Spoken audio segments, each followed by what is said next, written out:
I'm Bill Myers. In addition to being a pastor, chaplain, professor, I'm also a certified thanatologist, which means I not just pontificate about, but actually deal with the lives that are impacted by death, dying, bereavement, grief, and mourning. As part of the doctorate of ministry here at Multnomah Biblical Seminary, the cross-cultural engagement cohort has helped me navigate really a very tight course between expectations of the thanatological community and the expectations of my theologically conservative evangelical church and tradition. The ability to exercise diplomacy and advocacy and promote unity, not just within the body of Christ, but among those who are committed to serve the lives of those in the community, both within the thanatological community and the church, has been a huge benefit of being involved with this program.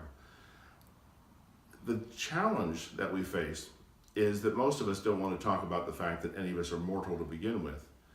When we start to actually bring the subject up, one of two things either occurs. There are folks who find it to be a conversation killer. We joke about how thanatologists are so much fun at parties. They bring up what they do and everyone goes back to the punch bowl. And then there's those who hear that someone might know something about death, dying, bereavement, grief, and mourning. And all of a sudden we're doing grief counseling and grief therapy, sitting on the couch in the living room, or standing on the front porch, or in a cab on the way from the airport to the hotel, as I recently did, or any number of other places.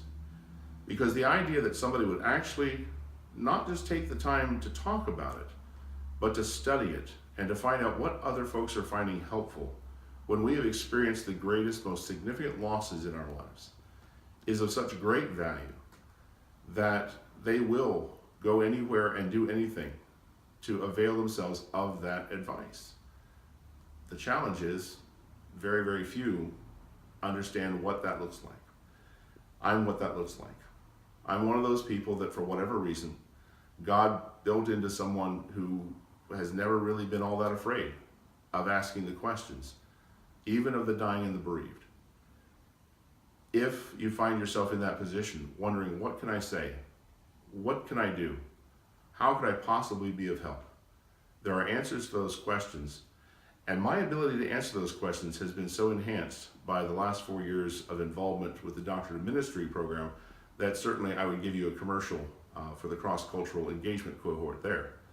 But I'd also encourage you to find a certified thanatologist, to find a hospice chaplain, to find someone who knows what they're doing about this, and ask them how they could be a better help to you so you can be a better help to those dying and bereaved neighbors of yours.